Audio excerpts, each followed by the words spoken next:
These are the exact same clips, except they're all edited in different editing softwares. One of these softwares made editing feel effortless, and one of them almost made me stop halfway through. So today, I'm editing the same clips in every major editing software to see which ones actually deserve your time. These are the clips I'll be using. Nigga, I'm really like that, and your best work is a light pack, nigga. Prince outlive Mike Jack, nigga. We're starting with CapCut, because CapCut is a software that most anime editors begin with. Let's start.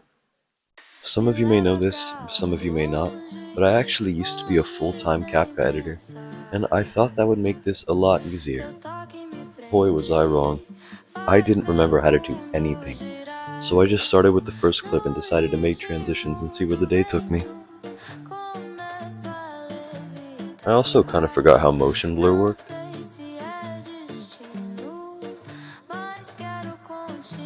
One of the few things I remember how to use in CapCut is animations, so I decided to add those to a few clips.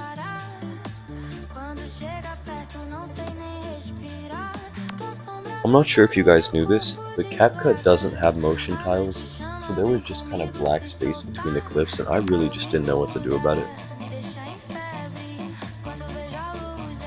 I forgot how trash CapCut graphs are. CapCut doesn't even have a good ghost effect. They have this really crappy effect called Astral, which is like, I don't know, a cheap version of the ghost effect, so I just got lazy and kinda added it to a bunch of clips. This is how the edit turned out. Nigga, I'm really like that, and your best work is a light pack, nigga. Prince outlive Mike Jack, nigga. Okay, well, CapCut is fast, simple, and for getting your ideas down quickly, it's pretty solid. But the moment you try to push past simple stuff in presets, you feel it.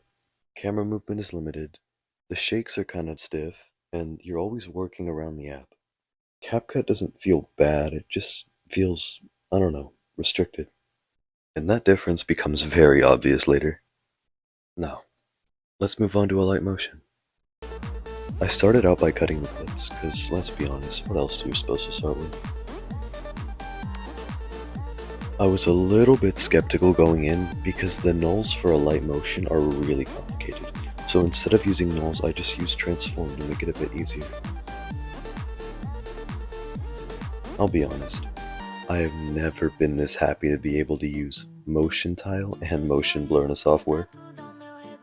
What baffles me is how much easier Alight Motion is than CapCut, because people say that CapCut is way easier, but I think Alight Motion is. Now with that pain finally over, here's how the edit turned out. Nigga, I'm really like that, and your best work is a light pack, nigga. Prince outlive Mike Jack, nigga.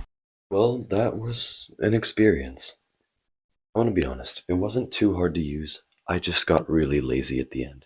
The keyframes are nice, the user interface is really easy to understand, but I am never buying premium. Now, let's move on to the very last software. Now we have Blurrr, a fairly new editing app which is said to have the same potential as After Effects or Blender does.